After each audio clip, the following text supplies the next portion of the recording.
রমজান মাস আসলেই এখন এটা থেকে বাঁচার উপায় কি বার করে? এলাকার মধ্যে দেখে কানা লুলা ন্যাংরা কিংবা যার কোনো কাম কাজ নাই হেরে খুঁজে বার করো।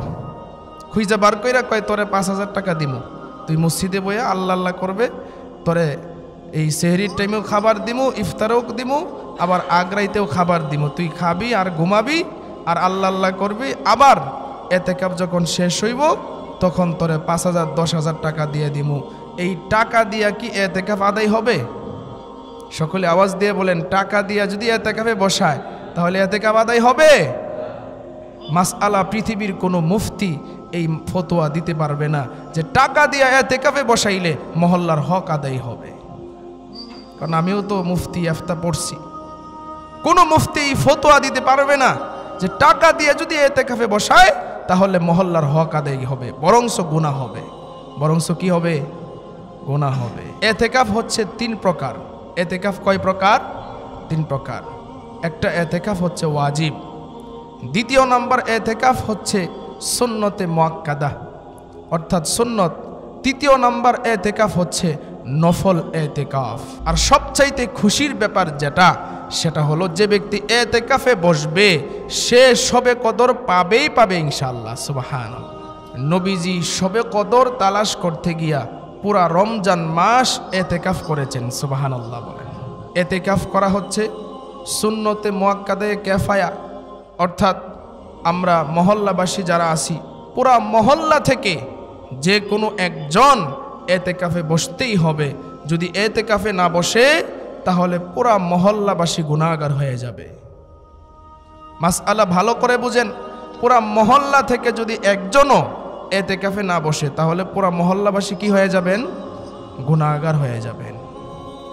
এখন তো আমাদের ডিজিটাল যুগ, সব জায়গায় ডিজিটাল চলে কিন্তু মসজিদে চলে আনডিজিটাল। যেমন রমজান মাস আসলেই এখন এটা থেকে বাঁচার উপায় কি বার করে? এলাকার মধ্যে দেখে কানা লুলা ন্যাংরা কিংবা যার কোনো কাম কাজ নাই হেরে খুঁজে বার করো। খুঁজে বার কইরা কয় তোরে ৫,০০০ টাকা দিমু, তুই মসজিদে বইয়া আল্লাহ আল্লাহ করবে, তোরে এই সেহরির টাইমেও খাবার দিমু, ইফতারেও দিমু, আবার আগ্রাইতেও খাবার দিমু, তুই খাবি আর ঘুমাবি আর আল্লাহ আল্লাহ করবি। আবার এতেকাফ যখন শেষ হইব তখন তোরে ৫,০০০ ১০,০০০ টাকা দিয়ে দিমু। এই টাকা দিয়া কি এতেকাফ আদায় হবে? সকলে আওয়াজ দিয়ে বলেন, টাকা দিয়া যদি এতেকাফে বসায় তাহলে এতেকাফ আদায় হবে? মাসআলা পৃথিবীর কোনো মুফতি এই ফতোয়া দিতে পারবে না যে টাকা দিয়া এতেকাফে বসাইলে মহল্লার হক আদায় হবে। কারণ আমিও তো মুফতি ইফতা পড়ছি। কোনো মুফতি এই ফতোয়া দিতে পারবে না যে টাকা দিয়ে যদি এতেকাফে বসায় তাহলে মহল্লার হক আদায় হবে, বরংস গুনাহ হবে।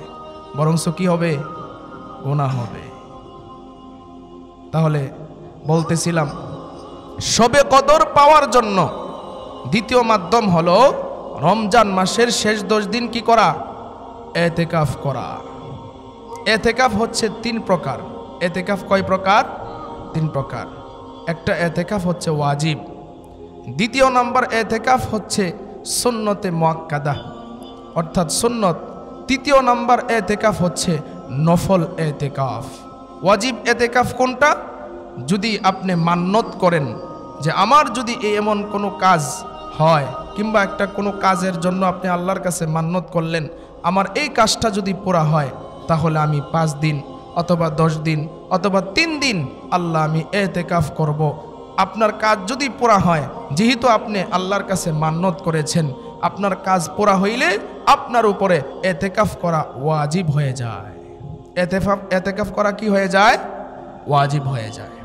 সুন্নতে মুআক্কাদা যেটা রমজান মাসের শেষ 10 দিন এতেকাফ করা সুন্নত, আমরা রমজান মাসের শেষ 10 দিন এতেকাফ করার চেষ্টা করব ইনশাআল্লাহ। এর ফজিলত কি পরে আসতেছি।